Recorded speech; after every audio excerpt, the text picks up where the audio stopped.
What's up, Facebook? What's up, YouTube? It's Livin Large coming at you live from the HQ. Holding it down, home invasion. Y'all already know what it is, man. If y'all got the memo, and if you haven't, what's up? Here's a memo right here. We're not gonna do a live radio broadcast this week, and I don't know until when because of the whole, coronavirus scare or whatever. You know what I mean? So looks like we might be doing this. Looks like we might be doing this from now until we back on the air. And until further notice, I guess. You know what I'm saying? That's what's up. I want to say much love to my homeboy, Dregs One. What y'all hearing in the back is new beat tape, 10,000 hours. Holding it down, San Francisco, in the building, Bombay. Y'all already know. So that's what's up right there. You know what I mean? All right, so I did talk about a segment that I wanted to do called Return of the Real kind of thing. You know what I mean? Just to play catch up because we haven't went live in a while. You know what I mean? And a lot of things have been popping off, you know. The Harley Quinn movie came out. I wanted to talk about that. Some shit happened in DC. I want to talk about that. You know what I mean? The whole merger that's happening with them. And, just this whole, movie shift and everything else. You know what I mean? With Bob Iger leaving and everything else. So there's a lot of shit to talk about. I didn't get a chance to talk about as much as I can. So what we're probably going to do is, again, try to play catch up and everything else. And what better way than to do it now when everything's on a standstill. You know, everybody's being quarantined, everybody's being locked up, housed up in their building, in the house or whatever. And so, we're doing it big like that, So with that being said, I think there's no better time to talk about Harley Quinn than right now, because if there was ever a possibility of it to bounce back in terms of making its money, it's not happening now, especially now with, again, with the corona scare and shit like this. So with that being said, these are my thoughts on this Harley Quinn. What is it called? Birds of Prey, what the hell was it called? It was such a long-ass title. It's like, all right, Birds of Prey, the complete emancipation of one Harley Quinn. You know what I mean? And to me, it's like, all right, okay, you know what? You might as well just throw it in the back at the end, be like, while drinking your juice in the hood. Why the hell not? You know what I mean? So, with this movie, they tried to do it a little different. They tried to stylize everything in glitter, I guess, you know what I mean? Shit like that. And to me, it didn't really work. It didn't really fly. I wasn't really hyped to see the movie at all. Number one, not because of the characters, not because of the shenanigans that's happening behind the scenes and just the presentation of the movie itself. I really wasn't feeling anything Zack Snyder related. And so to me, anything that was connected to the Zack Snyder universe, I didn't want to touch it. You know what I mean? So when they did Batman vs. Superman, that shit flopped. When they did Justice League, that shit flopped. And in my opinion, a lot of people want the Zack Snyder cut of Justice League. In my mind, I'm like, nah, I'm good. You know what I mean? I can really give a damn whether they release it or not or whatever. I'm not hyped to see it. I'm not in demand to see it. I could really give a damn either way. You know what I mean? So, to me, that's still like what's left over from the Zack Snyder universe. You know what I mean? This came out around the time when Zack Snyder was doing his thing. And so Suicide Squad is when they debuted these characters. These actors were chosen for Suicide Squad. And it kind of got carried over into this movie, and shit like that. Now, before we get into the negatives and shit like this, let's talk about the positives. If there was any ever a positive, Rosie Perez, I feel like perfect casting. Renee Montoya, Rosie Perez definitely go hand in hand. I feel like she got shafted in this movie. She should have been in a better movie, She could have played the role 100 times better, given the script. Like, if there was a better script, if it was a more memorable script. Could you imagine Renee Montoya? Could you imagine, Rosie Perez in, say, The Dark Knight? With Heath Ledger and, like, Christopher Nolan and shit like that. Could you imagine that? We'd be talking about a totally different role for her. We'd be talking, like, something else or whatever. So, to me, I feel like she got shafted. The direction was whack. And, just the whole reason, you know what I mean? Like, the way they put this movie all together, the way Warner Brothers signed off on giving this director, Kathy Yan, I believe her name, I think she directed one movie and it was like a documentary or whatever. But the whole reason why she got this role to do the direction in this movie, a big budget Hollywood comic book movie or whatever, she ended up doing a sizzle reel where she's like roasting Trump, you know what I mean? And shit like this, which is whatever, you know what I mean? But in my mind, I'm like, really? Is that all it takes? I mean, I'm out here doing these live videos, you know what I mean? I'm out here speaking the real, entertaining the masses and shit like this, you know what I mean? Doing my own thing, one-man band, it's all good. Let me direct that movie, man. You know what I mean? Let me direct that movie. You know? Shit like that. But my goodness, she did a sizzle reel, you know, with De Beers commercial, spliced in with, you know, Donald Trump quotes, you know what I mean? And a whole bunch of other shit all together, put it all together. And apparently they were floored by it, and they're like, you're hired, you know? So to me, it's like, all right, you know, I think we need to get more veterans behind the screen, people that are more decorated, that have done more movies, and, you know, just to give it their own sense of flavor, their own sense of style and substance and shit like this, you know what I mean? I was blown away when Todd Phillips did the Joker movie, especially considering that Todd Phillips, if you look at his history, his filmography, most of it is like comedy shit, you know what I mean? I keep stressing this and I can't stress it enough, man. He did Road Trip, believe it or not, you know? He did Old School, you know? Could you imagine Old School and Road Trip? The same guy that made Old School and Road Trip making the Joker movie, you know? Crazy, it blew my mind, you know what I mean? And again, it piqued my interest even more, because even then, that Joker movie, I signed off on it. I said, nah, I'm not watching this shit, you know? Shit like that. But hey, I watched it, glad I watched it. Movie made $1 billion, you know what I mean? The proof is in the pudding. That other movie flopped. It is what it is, you know what I'm saying? So again, back to positives. I love Rosie Perez, you know, being in that role. I kind of wish she gets carried over into a better movie with a better script and a better director and better everything, because she deserves it, you know what I mean? Especially, you know, me growing up in the 90s, you know, watching White Man Can't Jump and other shit, you know what I mean? You know, it was nice, you know, seeing Rosie Perez back in a Hollywood blockbuster and shit like this, you know, whether you want to call it a Hollywood blockbuster, whatever, you know what I mean? Either way, big, up there, shit like this, you know, so much love go out to Rosie Perez for doing that right there, you know? My goodness. All right, now, the whole talk about the costume, the whole talk about how, you know, Harley Quinn, they didn't want to sexify her up. They didn't want to do that at all. You know what I mean? Margot Robbie did not feel comfortable, you know, wearing those little booty shorts in Suicide Squad. So, you know, they kind of changed it up. You know what I mean? They made her wear like this overall type thing or whatever. And they're like, they're trying to shut out the male gaze, right? More power to y'all. I'm with that at all. You know what I mean? But to me, it's like, all right, what's up with that costume though? You know what I mean? Why we need to go do overalls? You know, if you really want to shut out the male gaze and not really want to sexify Harley Quinn, what's up with the traditional outfit? You know what I mean? The one that literally covers everything, right?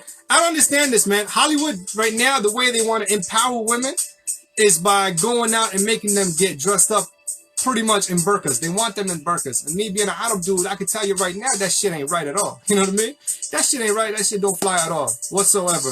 But for some reason, we're going to empower women by doing that. But at the same time, these other women across the globe that are rocking them burqas, they being oppressed. So to me, it's like, which is it? You know what I mean? Either we empowering them or we oppress them. You know what I mean? To me, it's like, all right, that shouldn't be the way it is. But who am I at the end of the day? You know what I mean? I'm just some dude on YouTube, right? It's all good, whatever. But again, man, it goes back to the costume, you know? There was absolutely nothing wrong with the outfit that she was rocking in the introduction. Fuck, what is it called? The animated series of Batman, when they first introduced her. You know what I mean? Absolutely nothing wrong with that outfit. Why did you not go with that outfit? You know what I mean? That outfit to me is more iconic and nostalgic. You know, you're trying to make money at the end of the day, and everybody's trying to get the memberberry bucks anyway. So you might as well just get that shit done. Put that outfit on, call it a day. You know what I mean? You could even try to mix it up a little bit. Like I know the Arkham series kind of did their own spin on it. You can do the same. You know what I mean? But at the end of the day, that outfit just needed to go. You know, to me, the more I saw the commercial and the more I saw what it looked like, Party Monster. I'm like, what is this? You know what I mean? This shit looked like Party Monster with Macaulay Culkin and shit. You know what I mean? So absolutely did not want to go watch that movie. I was like, nah, you know what I mean? On top of that, I really, really, really like Black Mask as a villain. I really like Zaz as a villain, you know? And to me, they had both of them in the movie, again, which is cool, but we move one step forward, 3 steps back. They just butchered their characters nicely. Their characters do not represent or look like what they are in the comic books, what they look like or represented in the video game series. None of that shit, you know, at all. To the point, like, yo, Black Mask is named Black Mask, but he never even rocks that mask up until the end, actually. You know what I mean? So to me, it's like, the direction, the way they went with this movie, it just blows my mind. You know what I mean? I can't understand how the direction they went with and people actually signed off on it and said, this is dope. We gonna do this. This is what it is. You know what I mean? And so, Ewan McGregor played the role of Black Mask. Might have been perfect casting or whatever, but who knows? You know what I mean? This guy was going around saying that he's the chief misogyner. I've never heard that term ever, but my goodness, every time I hear it, shit is hilarious. You know what I mean? Like, as if, to me, it's like, yo, you're going to take a misogynist and exaggerate it to the nth degree. You're going to get the chief misogyner. And honestly speaking, I mean, I hope to God, you know, you never know in this day and age, but I hope to God that there isn't actually somebody out there that's heavy on the misogyny tip to the point they look like a cartoon character. You know what I mean? But it seems like that's the road they went with this character. They exaggerated to the nth degree, and it just seemed unbelievable. You know what I mean? If they were trying to send out a message, to me, they should have done it in a more serious tone. Like, to me, this shit right here was muffled. It was muddled. It was just, you know what I mean? It turned a lot of people off. A lot of people did not want to watch that movie. And they kept saying that women wanted to watch this movie, and women are the people, the demographic they wanted to get this movie popping off to and everything else. And they kept saying that men did not watch this movie. But again, I saw an article where they said the charts, it was like 54% of the people that went to go watch the movie were actually men, males. You know what I mean? So to me, I was like, yo, if it's a flop on that aspect as well, I mean, it's a flop all around, right? Now, with what's going on in the movie industry today with the whole corona shit and everything else, people are losing money up the ass, left and right. Everybody's losing money. The stock markets are going down. The shares are going down. Everything else. You know what I mean? So to me, I feel like this movie is not going to get a sequel. And even if it was going to get a sequel, DC itself looks like it might get shut down. You know what I mean? As a publishing house. Not, you know, all together. But as a publishing house itself, DC Comics is going to get shut down. And I don't see them, you know, AT&T, pretty much what's happening. History likes to repeat itself, and I made this analogy before, but to me, it's really reminded me of when WCW got bought out, you know, Turner, they merged with Time Warner, right? And it just seems like it's the same thing right now, you know what I mean? Warner Brothers being merged out with AT&T, and AT&T, they don't want to recoup any financial loss, so anything that is pretty much bleeding them financially, they're gonna shut them down, right? So DC Comics, the publishing house, they looking like they might shut it down, right? So AT&T, one of the big ones that's popping off with the whole introduction of the 5G network or whatever. What they're saying is DC Comics, last ditch effort. They're gonna try to make their own story. They're gonna reboot everything and start from scratch all over again. This is like the fourth time, right? Fourth time. Right, I might be wrong. Correct me in the comment section. Let me know. But to me, up to my knowledge, fourth time of them rebooting the whole, you know, comic firm industry, whatever, and rebooting the stories. And they're gonna call it 5G, kind of tongue in cheek, to coincide with the whole release of you know, AT&T's new network and shit. And so they want to do it like that. And what they're gonna do is they're gonna revamp everybody. All the original comic heroes or whatever on DC Comics, they're gonna get aged out, right? So Batman's gonna get aged out, Superman's gonna get aged out, and we're gonna get a newer version, a younger generation, right? The whole 5G's fifth generation is what they're calling it, you know what I mean? And so stuff like that, you know what I mean? And to me, again, with the choices that they're making, it's not gonna happen. It's not gonna work and anything like that, you know? So Dan DiDio, the president or whatever it was for DC Comics, that dude, you know, he stepped down, he got fired or whatever, just out of nowhere. One day we went to bed, we woke up the next day, everywhere, you know what I mean? The news is everywhere. Dan DiDio steps down or gets fired or whatever, and it just blew everybody's mind, you know? And I remember at one point, they had him at some comic convention, and they asked him about the dwindling sales of the newer comics that DC is putting out today, right? In this day and age. And he was angry. Like, legit, this dude was angry, pissed off and shit like this, and he was talking about how he hates the fact that, you know, they're putting in all this effort, you know, creatively and everything else, making these new stories, making these new characters and everything else, but nobody's buying them. They're still buying, you know, some comics from like 10 years ago. You know what I mean? Believe it or not, Watchmen is still selling to this day. The graphic novel for Watchmen, I think, is like #3 on the charts. And that shit came out like almost 20 years ago. You know what I mean? And so he was hating on that. He was hating on that fact and angry, right? So to me now, it all makes sense. It all makes sense why he was hating on that shit, because at the end of the day, AT&T kind of wanted to merge out, and they wanted to close them out as a publishing house and pretty much let everybody go. And what they were saying is that we don't need you. We don't need DC Comics to publish comics anymore. And DC, what their rebuttal was that you guys want to focus on movies, you guys want to focus on streaming, TV shows, animated series, video games, whatever, right?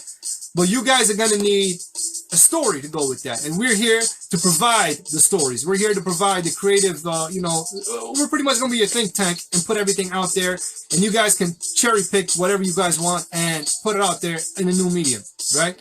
Now, what AT&T was saying, right, like gangsters, they were saying DC Comics has been around for almost 80 years. Again, I might be wrong. Correct me if I'm wrong in the comment section, whatever.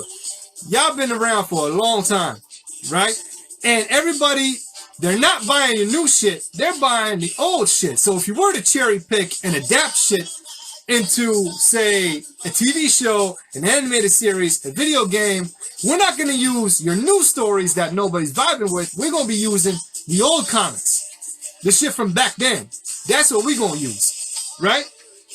And so because of that, like legit, it's fact. Right?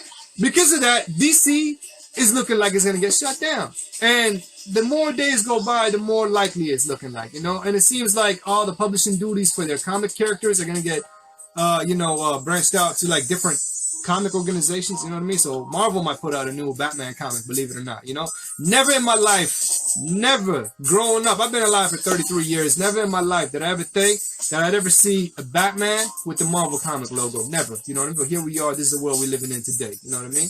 Crazy shit. So, to me, because of all of that happening, I highly disagree. I don't believe that they're going to make another sequel to Harley Quinn. If anything, I think they're going to play it safe. I think they're going to adapt it safe. You know what I mean? Especially AT&T. They're not trying to, you know, take no losses at all. You know what I mean? They're not trying to do that at all. You know what I mean? So, with all that being said, that was all on the movie and the comics and like the whole industry aspect, all right? Let's talk about the release, when it was released in theaters and shit like this. There was a big campaign from people that did not watch the movie trying to get people to watch the movie, you know? It's crazy because I heard people saying that they're catering to a certain demographic, they're catering to a certain audience that does not exist, does not want to go out and watch these movies, does not want to go out and put money down to support these movies. You know what I'm saying? But at the end of the day, they expect regular people to go watch this movie, and people are really interested because of the choices they made. You know what I mean? Whether it be in costume design, whether it be story, whether it be in, you know what I mean? Whatever it happened to be, right? People are not watching on that, you know? So what they end up doing is there was a large campaign trying to get people, you got to go support the Harley Quinn movie because whatever, you know what I mean? This is trending on Twitter at one point, right? That's number one. Number two, when Sonic the Hedgehog came out, there was a big campaign trying to get that movie blacklisted. You know what I mean? People came out and started saying, again, I don't know if it's bots or whatever, but it was the same tweet from different people talking about how they went to go watch Sonic the Hedgehog. It was like, it went down like this. It was like, I took my husband and 2 kids to go watch Sonic the Hedgehog, and we were appalled by the homophobic and racist dialogue. So we end up kicking it to a Birds of Prey, and we end up having a blast. We end up having a better time there. And my kids enjoyed the movie. We all enjoyed the movie. Again, same tweet by like different accounts. You know what I mean? So the sabotage is real out there. You know what I mean? And it didn't affect Sonic at all. The movie still made so much money. You know what I mean? They talking the biggest grossing video game movie out today. You know what I mean? Mortal Kombat is still going to come out. You know, I don't know what's happening with this whole Corona thing. That's probably going to put a halt or delay. I know a lot of movie houses right now are delaying themselves and shit like this. Bloodshot came out, you know, and that movie flopped. Not because it's a bad movie. Not because of whatever, the shenanigans behind the scenes or whatever. But because of the whole, you know, Corona shit. You know what I mean? Because of the whole coronavirus, what's happening right now and everything else. So now they're talking about how they might just stream that movie. They might sell it digitally, you know, give it an early release, right? And so if that does happen, here's something interesting y'all need to think about. If that does happen, right, that might eliminate theaters altogether. You know what I mean? Because if, say, I believe it's Universal that put out that movie. Again, I might be wrong. But let's say Warner Brothers. Warner Brothers would see what Bloodshot did and how they went straight to digital release and they made all these money. You know, all, you know, like hundreds, millions or whatever. They might say, you know what? We're probably going to do that. That's the way we're going to go. That's the wave of the future. That's the new wave now. you know? So theaters, again, never in my life did I ever think this is ever going to be happening, possible, or anything otherwise. But theaters might go extinct too. You know what I mean? Everything might be just streamable on the TV. You know what I'm saying? Shit like that.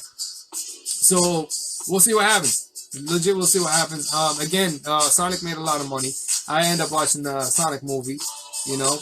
I liked it. I thought it was pretty dope. I loved everything about it in terms of like how true it was to the story, right? In terms of like what it was. I have the Sonic review. I did it up. Y'all can watch that. I'll link it up in the description or whatever and do it up like that. You know what I mean? But again, man, my man Apollo wanted to watch that Harley Quinn movie. He supports all these comic book movies. And he's like, you know what?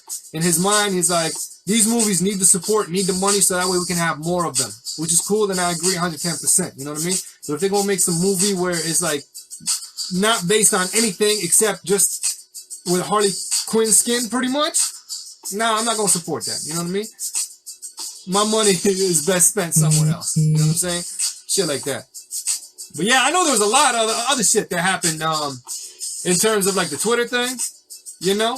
But it's just too much. It was just too much. Yeah, that movie bombed heavy. It bombed all over the world. I think it made 30 million. You know what I mean? Last time I checked, it made 30 million. I don't know. I think it made another 10 million, let's say, right? But now it's never going to recoup its funds. It's never going to make no money whatsoever because, again, you know, everybody shut down. Everything's on a standstill. We reporting at you live. We're coming at you live in Ottawa, Canada. As of right now, Ottawa, Canada is in a state of emergency. And, yeah, that's where we are now. That's where we are. That's where we're at. And shit like this, you know? It's a damn shame, though. Legit, it's a damn shame because I feel like Margot Robbie was a good fit for Harley Quinn. I feel like she did the role right, the way she talked, the accent and shit like this. She got it down pat, you know? But, again, poor direction, poor script. I don't know, you know what I mean? Hopefully them two characters, you know, Rosie Perez and Margot Robbie get carried over into a better franchise, into a better Batman movie, into a better DC movie, reprise their roles, and do it justice. Because, I mean, you know, they were really good at it. You know what I'm saying? Shit like that. If there was one thing I could say that was a shining light, a shining beacon of positive from the Zack Snyder universe, is Margot Robbie being Harley Quinn. I thought that was pretty dope. You know what I'm saying? Shit like that. But yeah, that's all I'm going to have to say. In terms of this corona shit, in terms of this coronavirus thing, man, we're literally living history. You know what I mean? History in the making. We're living it right now. You know, I know there's a lot of craziness going on right now. I know a lot of people have been fighting for like toilet paper. A lot of people are out there buying, you know, Lysol wipes, sanitizers, toilet paper. You know what I mean? Just buying shopping carts of it and reselling it for like, you know, $100 or whatever. You know what I mean? At the end of the day, think about it like this, man. History in the making. We're living it. The way we are acting right now, the way we conduct ourselves right now, is how our kids and our grandkids going to be reading about it in the history books when you write it. You know what I mean? Shit like that. You know, to me, I'm trying to be a better example. But, you know, I'm trying to be a positive role model example as much as I can, at least. You know what I mean? Because I still got my own kinks and shit. You know? But I'm trying to be as positive as I can for my daughter because, you know, again, at the end of the day, this is me. And that's how I carry myself. And I hope my generation carries themselves the same way. Because, you know, history, man, they're going to be reading about it. And again, history tends to repeat itself. And I hope to God this shit does not get repeated. And in terms of humanity, in terms of us, with the whole virus scare and shit like this, I hope we're better prepared, man. You know what I mean? I hope we come out with something that's more straightforward and a game plan, strategize. You know what I mean? So next time something like this happens, we know exactly what to do instead of not knowing what to do. You know what I mean? A lot of people got laid off. A lot of people got 0 hours a week. So technically they're not laid off, but they're not working at all. You know what I'm saying? So again, trying to hustle people like that. You know what I'm saying? Shit like that. Anyways, that's all I had to say. That's it. That's all. Harley Quinn.